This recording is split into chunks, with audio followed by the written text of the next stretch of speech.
Ketika Darji ini mulai berdiri, mungkin dia ini bermaksud menuju kamarnya si Isti. Mas Damar ini dengan refleks langsung mengambil sebuah kursi yang berasal dari plastik. Nah, kursi itu langsung diangkat dan dipukulkan dengan keras ke arah punggungnya si Darji sampai kursi ini pecah dan berantakan.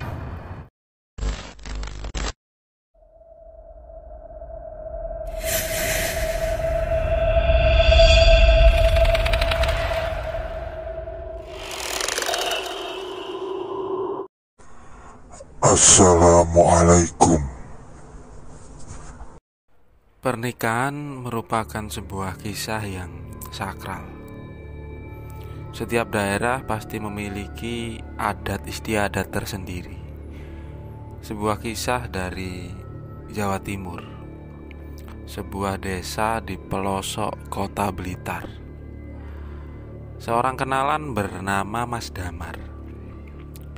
Dia menceritakan sebuah kisah yang terjadi pada keluarganya waktu itu. Jadi pada tahun 2005, Mas Damar ini mempunyai seorang adik perempuan. Namanya itu Isti. Nah, Isti ini menikah dengan salah seorang pemuda yang berasal dari kampung mereka itu sendiri. Jadi mereka ini menikah dengan tetangga satu kampung. Nah, dari adat di tempatnya Mas Damar ini, jadi sebelum hari H ini para orang tua itu atau sesepuh kampung mereka mencarikan hari yang baik untuk acara pernikahan tersebut. Bahkan sebelum acara ini sudah diadakan acara seperti selamatan.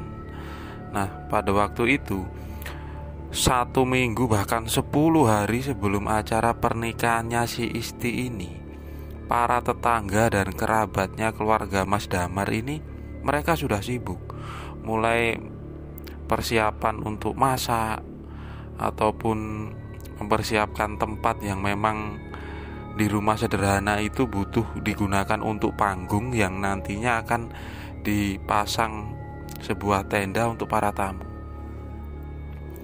Pada hari H waktu itu acara berjalan lancar, bahkan ijab kabul itu disaksikan sendiri oleh Mas Damar dan keluarganya. Nah, dan ada di tempat itu, ketika ada pernikahan pasti mereka meminta bantuan salah seorang sesepuh kampung yang dipercaya. Biasanya orang yang dituakan. Beliau ini mengatur seperti hal-hal yang berhubungan dengan sesuatu yang sakral, termasuk tentang menjadi pawang hujan ataupun supaya kelancaran dalam acara pernikahan itu terjadi, jadi tidak ada gangguan. Dan ada sebuah ritual yang diadakan oleh tetua kampung itu supaya para tamu ini yang diundang ini datang dan mereka merasa nyaman datang ke tempat itu. Di ruang tengah rumahnya Mas Damar ini disediakan sebuah meja. Nah, di meja itu lengkap sekali ada sesajen atau umbu rampe. Nah, itu merupakan salah satu adat istiadat di daerah tersebut, yang mungkin juga itu digunakan oleh beberapa daerah lain. Jadi intinya supaya semuanya ini berjalan lancar karena mereka akan melakukan acara yang pasti acara itu akan mengundang keramaian, dan itu bukan hanya dilaksanakan di siang hari tapi juga malam hari. Di hari pertama tamu ini cukup banyak sekali, apalagi keluarganya Mas Damar ini orangnya cukup terkenal baik. Jadi kenalannya atau tetangganya atau bahkan orang-orang dari luar kampung mereka ini berdatangan untuk memenuhi undangan di acara keluarganya Mas Damar. Nah, ketika sekitar jam 10 malam, tamu ini sudah mulai agak lenggang. Jadi hanya ada 1-2 orang tamu yang mereka ini orang tetangga sekampung itu. Tapi pada waktu itu juga banyak kerabat dan beberapa anak muda, mereka itu dalam istilah Jawa itu melean. Jadi mereka tinggal di tempat itu sambil ngobrol. Bahkan untuk mengisi acara di malam itu, beberapa orang bermain remi sekedar untuk melewatkan malam. Nah, sekitar jam 1 malam, Mas Damar ini masih mengobrol dengan beberapa kerabatnya yang dari luar daerah. Nah, pada waktu itu tiba-tiba dari dalam rumahnya Mas Damar ini terdengar teriakan ibu-ibu. Nah, spontan beberapa orang yang berada di luar rumah mereka yang sedang asik ngobrol ini langsung berlari ke dalam rumah itu. Ternyata di sana ada seorang laki-laki berusia 31 tahun pada waktu itu. Dia ini bernama Darji. Darji ini saat itu ternyata dia ngamuk. Bahkan dia ini sampai mengobrak-abrik tempat sesajen yang berada di sebuah meja di ruangan tengah tersebut. Nah, spontan beberapa orang langsung memegangi si Darji. Ternyata si Darji ini sedang kerasukan. Pada waktu itu dia terus mengeram seperti mengeluarkan suara yang param. Dia ini selalu menyebut kalau sajene kurang, sajene iki kurang. Dengan mulutnya si Darji ini penuh dengan bunga kenanga yang berasal dari tumpukan sesajen yang ada di meja itu. Nah, pada waktu itu juga Mas Damar yang memang dia ini masih muda terus melihat ada yang sedang mengacaukan sebuah acara yang diadakan di rumahnya. Dia ini langsung marah. Sampai pada akhirnya dia ini mendekati si Darji dan kemudian memukul dengan keras kepala bagian kanan si Darji ini. Nah, orang-orang yang ada di situ, apalagi ibu-ibu waktu itu malah berteriak. Dan ada satu orang lagi kemudian menarik Mas Damar ini. Tapi ketika Darji itu dipukul, dia ini tidak merasakan kesakitan. Bahkan dia terus mengulang kata-katanya, sajene iki kurang, sajene iki kurang. Dan semua orang yang ada di tempat itu tahu kalau itu bukan suaranya si Darji. Pak Karim selaku tuan rumah atau orang tuanya Mas Damar, beliau ini hanya berdiri berada di depan pintu kamar dari si Isti. Beliau sempat berkata kepada Isti dan suaminya yang ada di dalam kamar itu, "Duk, kamu gak usah keluar, kamu di dalam saja, bahaya." Nah, setelah beliau mengatakan itu, justru si Darji ini langsung menoleh ke arah bapaknya Mas Damar ini. Dan tatapannya itu sangat tajam sekali. Dan seketika itu si Darji ini berusaha memberontak dari pegangan dua orang yang sedari tadi berusaha menenangkannya. Nah, ketika Darji ini mulai berdiri, mungkin dia ini bermaksud menuju kamarnya si Isti. Mas Damar ini dengan refleks langsung mengambil sebuah kursi yang berasal dari plastik. Nah, kursi itu langsung diangkat dan dipukulkan dengan keras ke arah punggungnya si Darji sampai kursi ini pecah dan berantakan. Dan ternyata si Darji ini tidak bergeming. Kemudian dia menoleh ke arah Mas Damar. Dan menurut Mas Damar, tatapan si Darji ini sangat mengerikan karena matanya ini berubah menjadi putih. Mungkin setelah itu si Darji mau bermaksud menyerang Mas Damar. Tak beberapa lama kemudian dari arah belakang datang seorang lelaki tua, atau beliau ini sesepuh kampung yang sudah dimintai bantuan dari awal untuk melancarkan acara di rumahnya Mas Damar ini. Beliau ini bernama Pak Ran atau sebutannya Mbah Ran. Nah, Mbah Ran ini kemudian langsung memegang tengkuk belakang lehernya si Darji. Dan waktu itu si Darji ini berteriak seperti orang kesakitan, yang awalnya suaranya ini sangat besar sekali. Kemudian dengan perlahan suaranya ini mulai mengecil.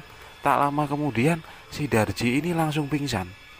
Nah, melihat itu beberapa pemuda yang ada di situ yang semula mereka ini ketakutan langsung mengangkat Sidarji dan kemudian mengantarkan ke rumahnya yang memang tak jauh dari rumahnya Mas Damar ini. Pada waktu itu Bahran ini mengikuti mengantarkan Sidarji ini menuju ke rumahnya. Suasana mulai ditenangkan oleh beberapa warga yang mereka merupakan orang-orang tua di kampung itu. Beberapa ibu-ibu mulai memperbaiki tempat sesajen tersebut walaupun semuanya ini sudah berantakan. Sedangkan beberapa orang juga mulai menenangkan Mas Damar. Tapi Mas Damar waktu itu spontan dia ini bilang kepada orang-orang yang ada di sana kalau dia ini menyesal tentang apa yang dia lakukan kepada Sidarji. Tapi waktu itu ada salah seorang bapak-bapak. Beliau ini bilang kalau sudah nggak apa-apa, kalau kami semua ini mengerti karena kalau acara di rumahmu ini dirusak oleh Sidarji. Tapi kamu juga harus ngerti kalau itu tadi bukan maksud Sidarji. Mungkin ada sosok yang merasuki dia, jadi sampai dia melakukan hal-hal seperti itu. Nah, tak beberapa lama kemudian Bahran ini kembali ke tempat itu. Beliau tidak berkata apapun, tapi beliau ini langsung menuju ke tempat di mana sesajen yang berantakan tadi. Kemudian beliau menuju ke dapur dan mengambil sebuah benda yang menurut beliau ini memang ada satu kesalahan. Jadi pada waktu itu sesajen ini menjadi kurang. Dan beliau juga bilang kepada orang-orang di situ termasuk tuan rumah kalau ini merupakan kelalaian dari beliau karena sampai melupakan sesuatu yang penting untuk menjadi kelengkapan dari sesajen yang ada di tempat itu. Mas Damar pun kemudian bilang kepada Bahran, dia ini minta maaf tentang apa yang sudah dia lakukan kepada Sidarji. Dan waktu itu Bahran juga langsung memaafkannya karena Sidarji sekarang juga sudah sadar. Bahkan dia sempat bertanya tentang apa yang terjadi. Dan anehnya Sidarji ini tidak mengalami luka sedikit pun. Walaupun pada waktu itu sempat mendapatkan pukulan dari Mas Damar.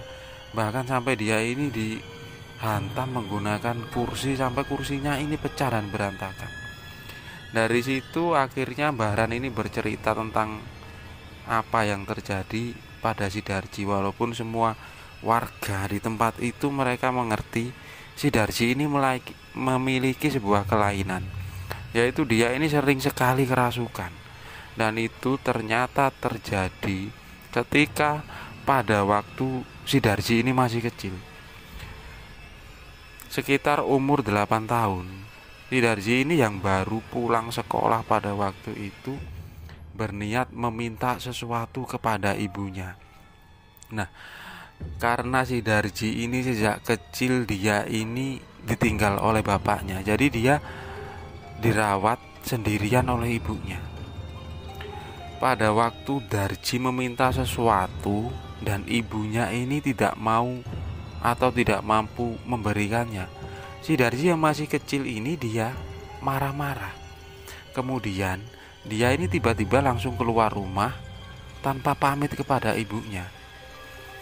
Sekitar jam 5 sore, ibu dari Sidarji ini mulai khawatir dengan keadaan anaknya yang memang masih kecil dan belum pulang. Kemudian ibunya ini meminta bantuan kepada Bahran untuk mencarikan Sidarji, karena beliau sudah mencari ke tempat di mana biasanya Darji bermain atau ke rumah teman-temannya, tapi Darji juga tidak diketemukan. Nah, akhirnya Bahran ini bersama dengan keponakannya waktu itu mencari Sidarji. Dan arah pencariannya adalah menuju ke sebuah sungai yang berada di pinggir kampung tersebut. Sungai itu berada di bawah dan di sana itu berkumpul rerimbunan pohon. Bahkan di samping sungai itu berderetan rerimbunan pohon bambu. Warga sekitar menilai tempat itu merupakan tempat yang angker. Dari zaman dahulu, menurut kepercayaan warga kampung tersebut, dari seberang sungai tempat itu merupakan tempat kampung jin.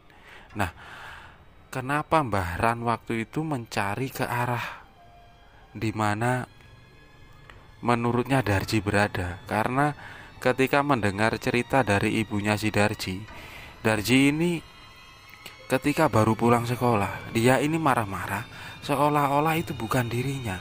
Nah, ketika dia marah, dia sempat membanting beberapa perabotan yang ada di dapur. Sebuah kelakuan yang tidak biasa dilakukan anak kecil, apalagi Darji yang sebelumnya ini sangat penurut sekali dengan ibunya.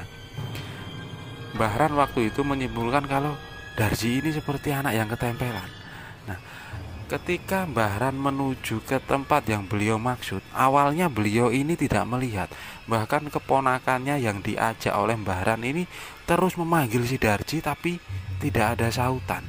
Selang beberapa menit kemudian Mbah Ran ini melihat Darji berada di bawah pohon mahoni yang cukup besar, tepat berada di pinggir sungai.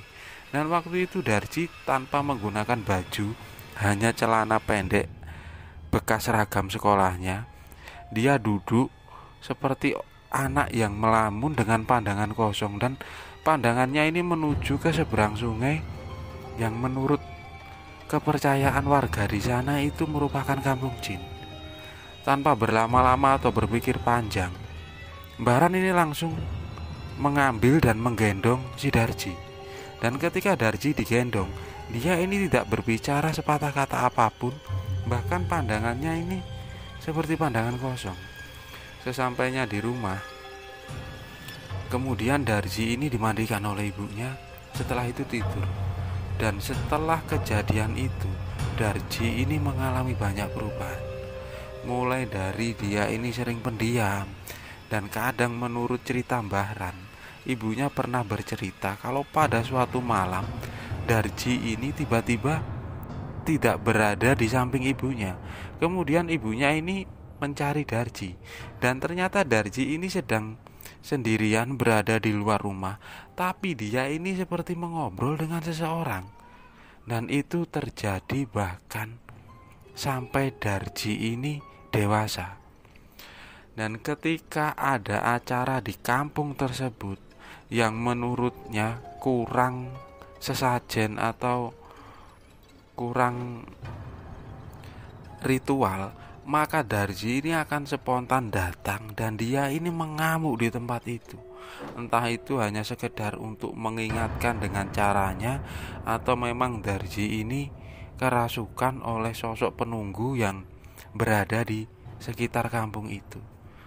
Nah, itulah sebuah kisah yang diceritakan oleh Mas Damar pada tahun 2005 yang lalu di acara pernikahan istri adiknya, yang sempat terjadi sesuatu yang sebenarnya tidak dia inginkan, bahkan sampai sekarang dia sempat menyesalinya.